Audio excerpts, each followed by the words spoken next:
नमस्कार, स्वागत है आपका। वक्त है प्राइम टाइम एक्सक्लूसिव का। मैं हूं आपके साथ आशा झा और आज 10 कदम बीजेपी या फिर गठबंधन, ये वो 10 सीटें हैं दरअसल जिन पर यूपी में उपचुनाव होना है, जहां जीत हार का पूरा दारोमदार योगी आदित्यनाथ के कंधों पर है। लोकसभा चुनाव में खासकर यूपी में मिली हार इतनी बड़ी है कि बैठकों का दौर थम नहीं रहा। एक बार फिर उपचुनाव से पहले बीजेपी कार्य समिति की बैठक हुई। इसमें गठबंधन निशाने पर रहा। अखिलेश यादव और राहुल गांधी पर जमकर हमले हुए और ऐलाने जंग के साथ साथ 10 सीटों पर जीत की ताल खुद मुख्यमंत्री योगी आदित्यनाथ ने ठोक दी। साथ ही बयानों से यह साफ कर दिया कि भाजपा हिंदुत्व के एजेंडे के सहारे ही फिर एक बार गठबंधन को किनारे करने की राह तलाशेगी। लेकिन सवाल यह है कि 7 राज्यों में 13 सीटों पर हुए उपचुनाव में महज 3 पर सिमटी भाजपा को अब भी इसी एजेंडे में जीत की आखिर कौन सी संजीवनी नजर आ रही है, वो भी तब जब महज ये जीत हार का सवाल नहीं बल्कि योगी आदित्यनाथ के सियासी भविष्य पर भी असर डालेगा। देखिए, फिर करहल टू अयोध्या की लड़ाई, परीक्षा की सबसे बड़ी घड़ी आई।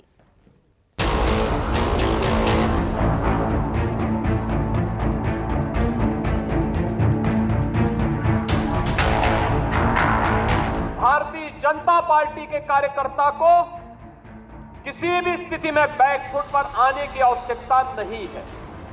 किस बात के लिए हम तकलीफ में आए, किस बात के लिए हम सोचने में मजबूर हो कि हमें कुछ सोचना है।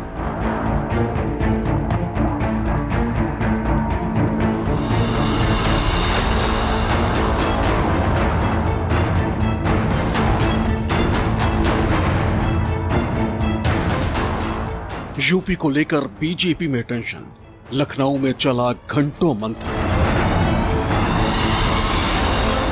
उपचुनाव में कौन दिखाएगा 10 कदम, बीजेपी या इंडिया, किसका लहराएगा परचम। इंडिया का पीडीए, माया का पीडीएम, एनडीए दिखाएगा अजगर कदम।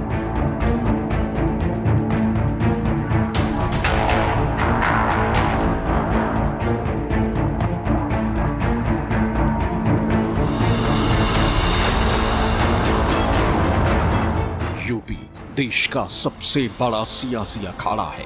यहीं से तय होता है कि केंद्र की सत्ता में कौन बैठेगा। लोकसभा चुनाव में 400 पार का नारा लगाने वाली बीजेपी को यूपी से जोर का झटका लगा है, जिसकी टीस बीजेपी नेताओं को सल रही है।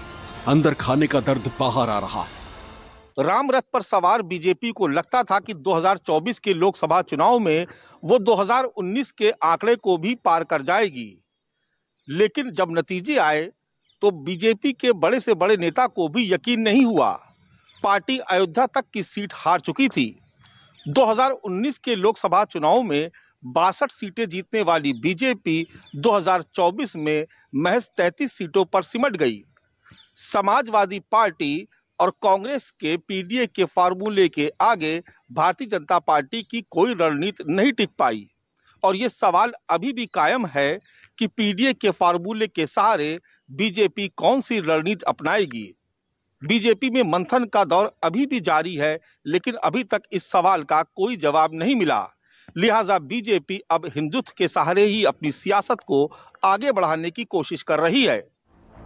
राज्यसभा के बीजेपी नेता लखनऊ में जुटे और पार्टी की कार्य समिति की बैठक हुई तो यहां भी मंथन का दौर चला। हालांकि पूरी बैठक में लोकसभा चुनाव में हार का मुद्दा छाया रहा कि लोगों में भ्रम फैलाने की कोशिश हुई कि संविधान समाप्त हो जाएगा, संविधान पर आघात होगा, संविधान को हम तोड़ मरोड़ देंगे। मैं ये पूछना चाहता हूं, ये संविधान के साथ छेड़छाड़ करने का काम का इतिहास किसका है?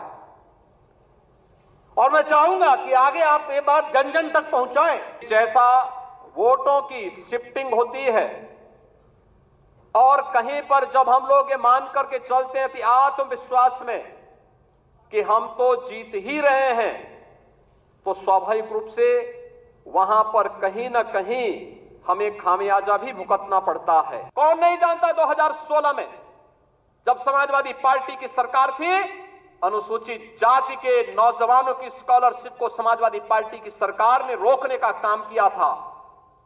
हम लोग इसको मुद्दा नहीं बना पाए, हम अपनी उपलब्धियों को मुद्दा नहीं बना पाए।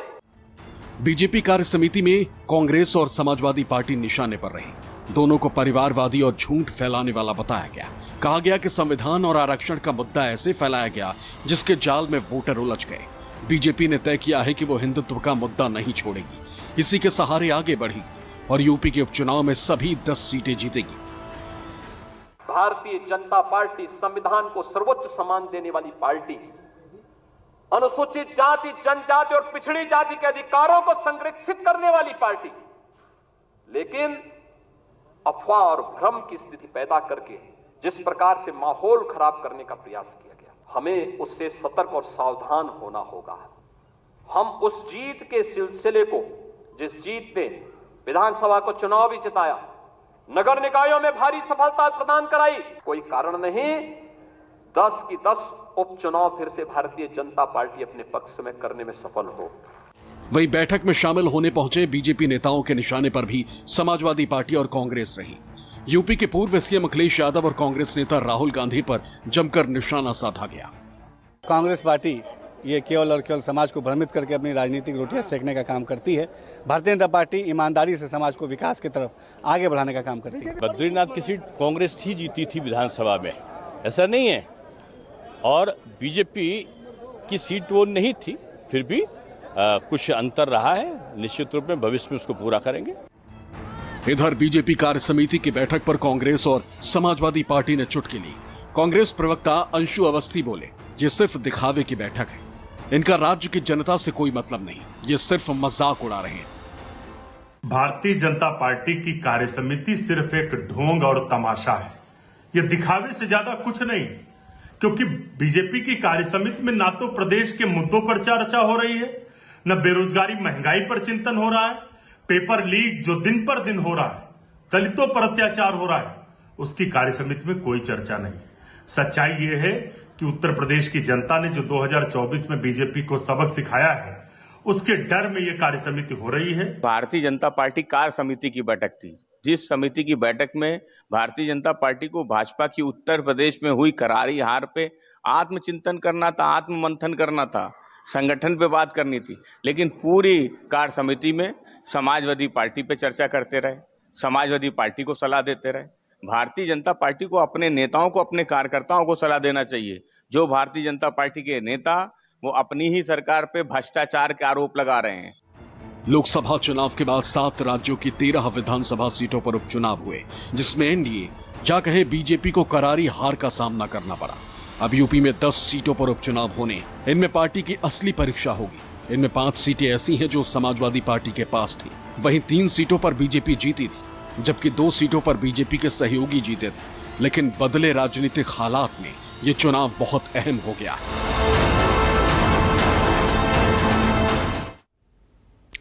4 जून से अब आगे निकलने का वक्त आ गया है। कार्यकारिणी की इस बैठक में केशव प्रसाद मौर्य का यह बयान सुर्खियों में है, लेकिन सवाल यह है कि विपरीत लहर में भाजपा उपचुनाव के माध्यम से वाकई कार्यकर्ताओं में नया जोश क्या फूंक पाएगी। सबसे पहले देखिए 10 सीटों पर उपचुनाव की क्या तैयारियां हैं। ये 10 सीटें जहां पर बीजेपी की परीक्षा होनी है। देखिए, प्रधानमंत्री मोदी और सीएम योगी के चेहरे पर चुनाव सबसे बड़ी बात है, क्योंकि दोनों का ही चेहरा प्रोजेक्ट किया जा रहा है। डबल इंजन की सरकार अभी भी हिंदुत्व का मुद्दा चलेगा या लोकसभा जैसा हाल तो नहीं होगा, इस डर के साथ मैदान में होगी बीजेपी राज्य स्तर पर गुटबाजी हावी रहेगी, जो पहले भी थी, अभी भी वो पूरी तरीके से दूर नहीं हो पाई है। विश्लेषण उस पर हो रहा है, विधायकों का खुलकर विरोध करना अब ये सामने आ रहा है। दरअसल यूपी में इंडिया का मजबूत तो होना अपने आप में ये कहानी कहता है। लोकसभा चुनाव में यूपी में भाजपा को नुकसान तब हुआ जब राम मंदिर का मुद्दा हिंदुत्व के सहारे और मोदी योगी के नाम पर ही बीजेपी यूपी में क्लीन स्वीप का सपना देख रही थी, 80 की 80 सीटें जीतने का, लेकिन नतीजे उलट आए। उसके बाद चुनावी विश्लेषण से जुड़ी जितनी बैठकें हुई उसमें पार्टी में गुटबाजी कई वजहों में से एक बड़ी वजह उभर कर सामने आई। दूसरा, अब खुद पार्टी के भीतर से असंतोष खुलकर सामने आ रहा है। पूर्व मंत्री हैं, भाजपा के नेता हैं, बड़े वरिष्ठ राजेंद्र प्रसाद सिंह, कहा थानों तहसीलों में भ्रष्टाचार 40 साल में जितना भ्रष्टाचार नहीं था उतना भ्रष्टाचार हो रहा है, चरम है। एक और विधायक है रमेश चंद्र मिश्र, उनका बयान भी चर्चा में है। 2027 में उन्होंने कहा कि बीजेपी की सरकार नहीं बन पाएगी, और ये विरोध के स्वर बढ़ते जा रहे दिनों दिन। ऐसे में इन हालात में उपचुनाव कड़ी और बड़ी परीक्षा होगी योगी आदित्यनाथ सरकार के लिए। अब उस सवाल पर आते हैं जो लगातार विपक्ष उठा भी रहा था कि क्या वाकई प्रधानमंत्री मोदी का जादू पहले से कुछ कम हुआ है। देखिए इस पर क्या विश्लेषण निकलकर सामने आता है। इसको समझने की कोशिश करते हैं। यूपी में लोकसभा चुनाव के नतीजे इसका बड़ा उदाहरण है। खासकर खुद प्रधानमंत्री की जीत को अगर देखा जाए तो 7 राज्यों के उपचुनाव के नतीजे बीजेपी के खिलाफ गए। आप जानते हैं 13 सीटों पर उपचुनाव हुआ, जिसमें 10 पर इंडिया ने बाजी मारी, 1 निर्दलीय और 3 जो बची थी वो बीजेपी के खाते में आई। इसके अलावा वाराणसी की बात की जाए तो वाराणसी तक में प्रधानमंत्री की जीत का मार्जिन जो था वो कम हुआ। 1,62,000 के करीब आ पहुंचे प्रधानमंत्री अपनी जीत को लेकर के। और राहुल गांधी, आपको याद होगा, उन्होंने यहां तक कह दिया था कि अगर प्रियंका गांधी वाराणसी से प्रधानमंत्री के सामने चुनाव लड़ रही होती तो प्रधानमंत्री हार जाते। अब इन तमाम सवालों की वजह जो है वो प्रधानमंत्री की जीत का मार्जिन है, जबकि दावा जो था वो 10 लाख के बड़े अंतर से जीत का था। अब एक और सवाल पर आते हैं कि क्या हार का ठीकरा विरोधियों पर फोड़ना ठीक है? दरअसल ये सवाल इसलिए क्योंकि बीजेपी और एनडीए लगातार ये कहते रहे हैं इस 2024 के चुनाव के बाद से कि संविधान के नाम पर झूठ बोला गया, वोटरों को गुमराह करके वोट लिया गया, आरक्षण खत्म करने का डर दिखाकर वोट हासिल किया इंडिया गठबंधन ने। लेकिन ये सारे तर्क, काउंटर क्या हो सकता है इनका, अगर इसको समझने की कोशिश की जाए, क्योंकि तर्क दिए जा रहे हैं अपनी हार के पीछे के तर्क, लेकिन इसका काउंटर देखिए। चुनाव में हर राजनीतिक दल की रणनीति होती है, ये हर मतदाता बखूबी जानता है, समझता है। इंडिया की नीतियों को वोटरों ने पसंद किया, इसके बावजूद जो नीतियां लेकर गए लोगों के बीच उसे पसंद किया गया, इस पर मोहर लगी, ये कहा जा सकता है। ये बढ़त, कम से कम जीत नहीं लेकिन बढ़त उसी ओर इशारा है। बीजेपी की रणनीति वोटरों को पसंद नहीं आई। इसके अलावा एक और बड़ी बात नजर आती है, डबल इंजन की सरकार का असर भी नहीं दिखा। दरअसल प्रधानमंत्री खुद अपने चुनावी भाषणों में इस बार उलझे से नजर आए। अक्सर कहा जाता था प्रधानमंत्री पर निजी हमला विपक्ष का सेल्फ गोल साबित होता है। इस बार इसका उलट हुआ। प्रधानमंत्री खुद मंगलसूत्र, मुसलमान, मुजरा, मछली, ऐसे तमाम मुद्दों से एनडीए के लिए सेल्फ गोल कर बैठे। नतीजा नुकसान पहले फेज से ही नजर आने लगा और बीजेपी 240 सीटों पर सिमट गई। यूपी में जिन 10 सीटों पर उपचुनाव होना है उनके नतीजे संख्या के रूप में बीजेपी और समाजवादी पार्टी को कोई फायदा या नुकसान नहीं पहुंचाएंगे, लेकिन इन पर जो जीतेगा उसके मनोबल पर असर जरूर पड़ेगा। बीजेपी जहां अपना खोया जनाधार वापस पाना चाहेगी, वहीं इंडिया गठबंधन लोकसभा चुनाव में मिली बढ़त को उपचुनावों में भी जारी रखने की मंशा से चुनावों में उतरेगी। यूपी विधानसभा के 403 सीटों में अभी बीजेपी गठबंधन के पास 287 सीटें, तो समाजवादी और कांग्रेस गठबंधन के पास 113 सीट, वहीं जनसत्ता दल लोकतांत्रिक के पास 2 और बीएसपी का 1 विधायक। जिन 10 सीटों पर उपचुनाव होना है उनमें 9 सीटों पर इसलिए चुनाव होंगे क्योंकि वहां से जीते विधायक सांसद बन चुके, जबकि समाजवादी पार्टी के एक विधायक को सजा हुई है, जिसकी वजह से वहां चुनाव होंगे। हम पहले उन सीटों को देख लेते हैं जहां उपचुनाव होने। करहल से विधायक और एसपी अध्यक्ष अखिलेश यादव कन्नौज सांसद बने। मिल्कीपुर से एसपी विधायक अवधेश प्रसाद फैजाबाद सांसद बने। कटेहरी से एसपी विधायक लालजी वर्मा अंबेडकर नगर से सांसद बने। कुंदरकी के एसपी विधायक जियाउर रहमान बर्क संभल के सांसद बने। सीसामऊ के एसपी विधायक इरफान सोलंकी को सजा होने से सीट खाली हुई। फूलपुर के बीजेपी विधायक प्रवीण पटेल सांसद बने। अलीगढ़ की खैर सीट बीजेपी विधायक अनूप प्रधान वाल्मीकि के हाथरस सीट से वो सांसद बने। गाजियाबाद सदर से बीजेपी विधायक डॉक्टर अतुल गर्ग सांसद बने। मजवान से निषाद पार्टी के विधायक डॉक्टर विनोद कुमार बिंद भदोही से सांसद बने। मीरापुर से आरएलडी विधायक चंदन चौहान बिजनौर से सांसद बने। अब बात करते हैं कि ऐसे लोकसभा चुनाव में बीजेपी के पैरों तले की जमीन खिसक गई, उसका वोट प्रतिशत 8.5% कम हो गया। 2019 के लोकसभा चुनाव में बीजेपी को 49.98% वोट मिले, जबकि 2024 में 41.37%। समाजवादी पार्टी को 2019 के लोकसभा चुनाव में 18.11% वोट मिले थे। 2024 के चुनाव में 33.59% वोट मिले। 2019 में कांग्रेस को 6.36% वोट मिले थे। 2024 में बढ़कर 9.43% हो गए। बीएसपी को 2019 में 19.43% वोट मिले, जो 2024 में 9.39% रह गए। यूपी में वोटर नाराज हुए तो बीजेपी के अंदर खाने की आवाज बाहर आने लगी। मेरे 42 वर्ष के राजनीतिक जीवन में तहसील और थाने का ऐसा भ्रष्टाचार न सोच सकते थे, न देख सकते थे, वो अकल्पनीय है। आप जा रहे मोटरसाइकिल पकड़ ले रहा है, घर में आपने एक बल्ब ज्यादा जला लिया, एक थाना हमने खोल दिया है, आप जो लुटेरे की तरह हमें लूट ले रहा है, धमकी दे रहा है, 135 का मुकदमा लिखा रहा है, हम अपराध न करें, हम अपराधी हो गए, कोई हम हाथरस के बाबा हैं। कि हम कह रहे हैं मेरे पैर की धूल ले लो और उसमें घटना हो जाए। इसलिए मित्रों, आपका अभिनंदन जवानी करने से नहीं काम चलने वाला है। आपका अभिनंदन आपके माथे के चंदन की रक्षा के बाद ही संभव है। जो स्थिति परिस्थिति है, जिस तरीके से पीडीए की बात चल रही है और जिस तरीके से समाजवादी पार्टी ने व्यापक भ्रामक स्थिति आम जनमानस में पैदा कर रखी है, उस हिसाब से अगर मैं देखूं तो भारतीय जनता पार्टी की आज की डेट में हमारी स्थिति अच्छी नहीं है। स्थिति अच्छी हो सकती है, उसके लिए मैं समझता हूं केंद्रीय नेतृत्व को बड़े निर्णय लेने पड़ेंगे।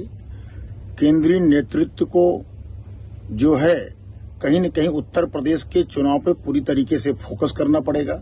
भारतीय जनता पार्टी के एक एक कार्यकर्ता को, एक एक जनप्रतिनिधि को मन से लगना पड़ेगा। तय है कि कार्यकर्ताओं का मनोबल चुनावी नतीजों के बाद से गिरा है और साफ साफ इसका असर देखने को मिल रहा है और मुखर स्वर अब सामने आ रहा है। हालांकि खुद मुख्यमंत्री योगी आदित्यनाथ कार्यकारिणी की बैठक में कहते नजर आए कि बैकफुट पर कार्यकर्ताओं की रहने की कोई जरूरत नहीं है। केशव प्रसाद मौर्य ने जो कहा वो हमने आपको सुनवाया कि 4 जून से अब आगे निकलने का वक्त आ गया है। लेकिन क्या वाकई ये तमाम कोशिशें रंग लाएंगी, वो भी तब जब नए सिरे से तैयारी हो रही है। तैयारी ये कि जो पीडीए जो सोशल इंजीनियरिंग का खाका अखिलेश यादव ने पेश किया पिछड़ा दलित और अल्पसंख्यकों को लेकर, क्या अब उसका काउंटर ढूंढा जा सकता है इस चुनाव में या फिर हिंदुत्व के सहारे ही बाजी मार पाएंगे? देखिए क्या होता है, हम आपको दिखाते हैं। एक और बात अहम हो जाती है, वो ये कि यहां पर अगर आप जयंत चौधरी को देखते हैं तो वो कारण ये होता है कि एक नया अजगर फॉर्मूला वो भी इस चुनाव में लेकर के उतरे हैं। देखिए, हर दल का अपना वोट बैंक होता है। पीडीए, अखिलेश यादव ने कहा पीडीएन यानी कि अल्पसंख्यकों को एम से, मुस्लिम से कन्वर्ट कर दिया। मायावती ने वो पीडीएम पर आ गई और अजगर की बात करते हैं खुद आरएलडी के जयंत चौधरी। अब विनिंग कॉम्बिनेशन बनाने पर ही जोर होता है, जो मैंने आपको बताया उसी के तहत ये जोर होता है कि कौन सा कॉम्बिनेशन ऐसा सटीक बैठे जो मतदाताओं के बीच कारगर साबित हो। और इन्हीं फॉर्मूले से वोटर खुद को कनेक्ट करते हैं और बिल्कुल यही देखने को मिला 2024 के चुनाव में। पीडीए से कनेक्ट किया वोटरों ने। इसी की देन है दरअसल पीडीएम मायावती का और अजगर फॉर्मूला जयंत चौधरी का। लेकिन कितना काम करेगा ये चुनावी नफा नुकसान जो होगा वही तय करेगा। अब उपचुनाव के नतीजे इंडिया को क्या दम दे रहे हैं या देंगे? आगे 10 सीटों पर जो चुनाव होना है उसको भी अगर देखा जाए तो देखिए उपचुनाव क्या कहता है। आप जानते हैं कि 7 राज्यों की 13 सीटों पर उपचुनाव हुए। 10 पर इंडिया गठबंधन ने एक बार फिर से बाजी मारी, यह अहम हो जाता है। इसके अलावा अयोध्या के बाद बद्रीनाथ में जीतना, यह एक बड़ा संदेश गया। बीजेपी शासित राज्यों की अगर बात की जाए तो वहां पर जीत मिली इंडिया गठबंधन को। उत्तराखंड खासकर जहां पर बीजेपी की सरकार थी, बाय इलेक्शंस के नतीजे में इकलौता ये ऐसा राज्य है जहां पर बीजेपी की सरकार होते हुए भी बीजेपी को नुकसान पहुंचा। बीजेपी दोनों की दोनों सीटें हार गई। अमूमन जबकि राज्यों में सरकार के रहने का फायदा सत्ता पक्ष के साथ जाता है, लेकिन यहां इस उपचुनाव में ऐसा देखने को नहीं मिला। अब आगे आपको यह भी बता दें कि 2027 की तैयारी किस प्रकार की नजर आ रही है, कौन किस पर भारी। देखिए, राहुल और अखिलेश की जोड़ी हिट रही, ये आप देख चुके हैं। आगे साथ काम करने की बात भी कही गई है। इसके अलावा वोटरों के मुद्दे से इंडिया ने खुद को जोड़ा, कनेक्ट किया और ये साफ साफ असर नजर आया। संविधान, आरक्षण, बेरोजगारी, महंगाई, ये वो तमाम बड़े मुद्दे थे जिस पर स्टिक रहा इंडिया गठबंधन। साथ ही फ्री राशन स्कीम का असर कम हुआ। 80 करोड़ लोगों को फ्री राशन की बात जरूर की गई, लेकिन इसका असर कम हुआ। और इस चुनाव जनता ने ऐसे में यह बता दिया कि मुद्दे उनके अपने हैं, जो उनके हित से जुड़े हुए हैं। सीधे सीधे राष्ट्रीयता और हिंदुत्व के मुद्दों को साइडलाइन कर दिया जनता ने, रोजी रोटी को चुना और नतीजों पर इसका असर साफ दिखा। हालांकि सबसे बड़े सियासी सूबे में फिर सबसे बड़ा इम्तिहान होगा, मुद्दों के साथ साथ चेहरों का भी इम्तिहान होगा। मोदी, योगी या राहुल और अखिलेश, तय होगा 27 के लिए कौन जुटा पाएगा जनता का जनादेश। एक छोटा सा ब्रेक, देखते रहिए न्यूज़ 24।